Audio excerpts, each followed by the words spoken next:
We saw the Warriors take down a victory. Spread was in doubt right up to the end, but I think the bigger picture that was actually answered is the refs didn't play a huge part in this game. Hallelujah. We can move on with our life now, but the Warriors were impressive last night, taking a 2-0 lead over the Rockets as the series now heads back to Houston. Yeah, and I mean, tons to talk about from this ballgame. Let's start with the point spread and total drama right at the end. Warriors have a 9-point lead with Durant at the line. There's 11 seconds left. There's no point spread drama here, except for that. There's no total drama either. The game's going to stay under. But then, three-pointer, turnover, bucket, cuts the lead to 4. 2 Durant free throws equals Golden State and over. That was an intense sequence over the last 11 seconds, whether you had side, whether you had total. There was lots of this going on. And as you mentioned, Houston whistled for 21 fouls. Golden State whistled for 23. The biggest issues for the game, in my mind, twofold. One, the Rockets made a bunch of mistakes early. Turnovers in the first quarter led them to a deficit they did not erase for the entirety of the ballgame. They were playing from behind because of those first quarter miscues. The other issue that's been a problem, a big problem for Houston this series, Clint Capella is getting outplayed by Draymond Green, and that's not a matchup the Rockets can afford to lose. So both the first 2 games of this series come down to the very final shot possession, whatever you want to call it. Warriors get one cover, Rockets get the other, but Golden State gets the money last night. Also taking a look at that game, Teddy, James Harden, forget about getting fouled, gets the double eye poke there, misses about, 8, 9, 10 minutes of game time. Didn't matter last night, it seems like. He came back, gets 29 points, but we'll see if that affects him moving forward, saying he was real, light sensitive, and his eyelid was cut and bleeding, and they were trying to get the drops in, but he's going to have a couple days off to relax. Teddy, also, if we take a look at an early opening line here, Houston opening at -4 for Game 3 on Saturday, that albeit must-winner. Are you going to take a lot of this into it? Because I know when you head back, you can't go 0-3. We know that. James Harden is a little bit banged up, but I think you're probably going to get that A game from Houston on their home court. A nice win from Golden State here. Looking forward in the series, Teddy. We'll take a look a little bit later in our off the mic section, but looks pretty good for Golden State Warriors. But do you take any effect there, maybe jumping a line or saying, Harden's going to be fine for Game 3 here? Well, certainly the markets are saying that Golden State deserves to be the biggest favorites of any of the 4 playoff series currently going. Obviously, one of them is a 1-0 series. The other 2 are tied at 1-1. So it's not surprised to see the Warriors getting that type of love from the betting markets. But when you see Golden State at -$5 and higher for the series price, it certainly stands out in that regard. Houston's got their work cut out for them. But as you mentioned, the markets are expecting the zig or the zag as the series shifts to Houston. It's certainly not like the Warriors are a team that has had a lot of problems winning road games this postseason or postseasons past. That being said, it's put up or shut up time for Houston. If they don't win their must win on Saturday, obviously the series is over.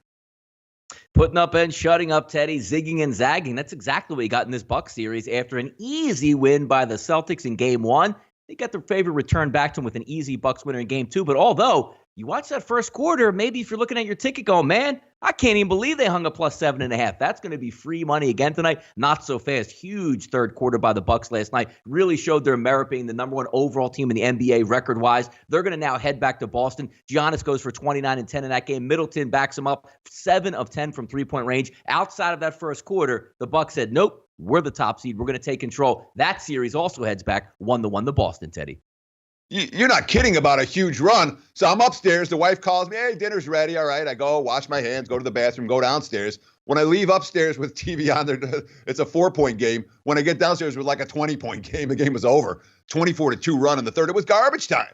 And it happened like that, lickety split for Milwaukee. We talked about it yesterday, that it wasn't Giannis. Giannis is the guy who's going to get all the pub, but the role, not even the role players, the second-tier stars for Milwaukee have to step up as well as their superstar. And what did we see yesterday? Chris Middleton playing like the all-star that he was. Eric Bledsoe with a huge game. Brook Lopez playing well. That trio combining 59 points, 14 boards, 7 assists. That'll get it done for Milwaukee. They need more than just Giannis. And obviously last night, coming off the loss, Bucks have been real good off a loss all year. They were real good off a loss in game number 2. Going back to Boston, as we said, Teddy, the Celtics open up as an early favorite here, -1.5, -2, depending on where you're shopping at SBRodds.com. If we take a look at that series now shifting back, because again, we're going to take a look a little bit deeper into these odd series, but still, it's kind of interesting. It's a 1-1 split now, Teddy. Going back as the home court is going to be with the Boston Celtics. They're actually favored in Game 3, but catching the plus money to win the actual series in this one. And it also played out the way that many would think, where you have that must-win type of situation for Milwaukee at home. The Boston Celtics on the road saying, you know what, we just got to steal one of these first 2 games and we'll be good. And it looks like it played out that way. I'm looking forward to that next Game 3, Teddy, back in Boston. Oh, yeah, Game 3. I mean, Game 3 and Game 4 in every one of these series should be a lot of fun to watch and a lot of fun to talk about. But certainly we talk about the series price. Boston did what they wanted to do. They split Milwaukee. Milwaukee, in theory, would have as many as 3 chances to win one in Boston. They're going to have to return the favor. And the markets think they will return the favor. That's why there's still chalk in the series price. Big man goes over 3,000 Ks for his career. CC Sabathia last night on Tuesday night playing the Arizona Diamondbacks. Interesting part about this game, yes, CC does reach that level, only the 3rd left-handed pitcher to get to that plateau. But Greinke sort of overshadowed the night, going over 7 innings, giving up 1 earned run. And we talked about it yesterday on the show, Teddy. When that dome is open out there in Arizona, you let the heat, the humidity, and the ball carries. Both of these pitchers did a very good job last night in the 3-1 game. Yeah, pitchers duel throughout. Greinke got into trouble in the 4th. That was really the only inning that he faced serious concern. He was actually lucky to get out of that inning with the score tied. But a nice play in left field. Saved a couple of runs with 2 outs in the 4th, but we got to talk CC. I mean, I know they lost. I know the Yankees lineup didn't get the job done for him last night. Hey, when you're facing Greinke and he's on, what are you going to do? But 3,000 strikeouts is meaningful. 16 players have done that in 143 years. CC, you're a Hall of Famer. Well done, even though you didn't get the job done for your backers with the Yankees, the plus price last night.